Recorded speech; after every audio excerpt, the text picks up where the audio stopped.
Bismillahirrahmanirrahim. Assalamualaikum warahmatullahi wabarakatuh.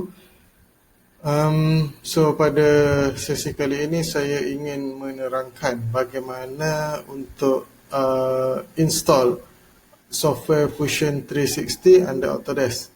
Okay, pertama sekali kita masuk ke dalam Google dan kita type Autodesk Fusion 360 Student. Okay, so inilah yang akan keluar bila kita search dan kita masuk ke dalam Autodesk. So Fusion 360 ini adalah keluaran Autodesk, sama juga seperti AutoCAD yang telah kita install sebelum ini. Jadi untuk kita install Fusion 360 sepatutnya kita dah ada account. Okay, kalau tak ada account kita kena create account lah. So macam saya dah ada account. Kita masuk account, password,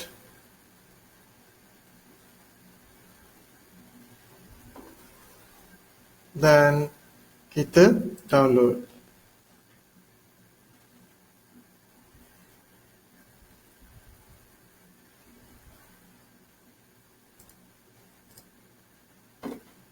So dah ada So kita buka dan kita run, double klik je.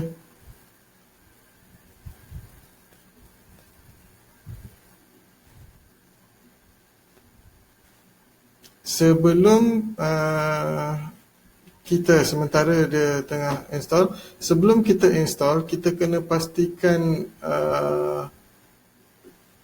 specification ataupun kriteria komputer yang kita nak install Fusion 360 ni lah. Okay, so ini adalah system requirement untuk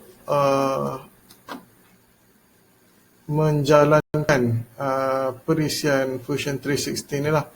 Jadi Windows 10 64-bit, di mana 32-bit tak support, memory minimum 4GB, dedicated GPU, 3GB storage, 100 display resolution 1366 kali 768, HID compliant mouse trackpad, internet dan juga lain-lain lah. So boleh semak system requirement untuk Autodesk Fusion 360 dulu.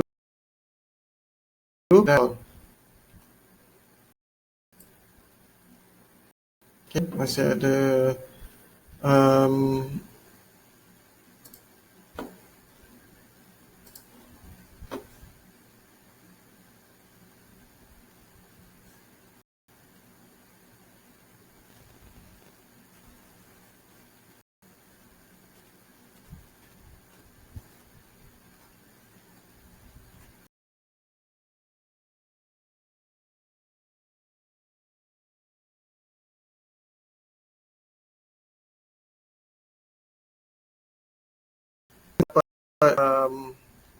kita tak dapat free license untuk student.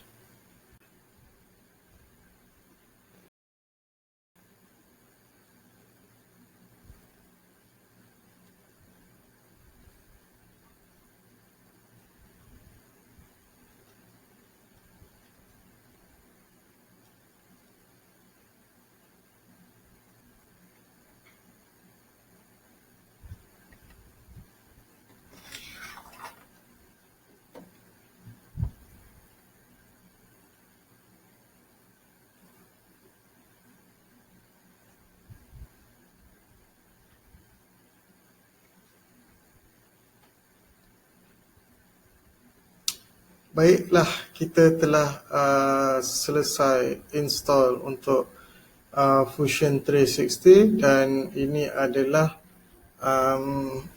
interface untuk Fusion 360. So kita keluar dulu.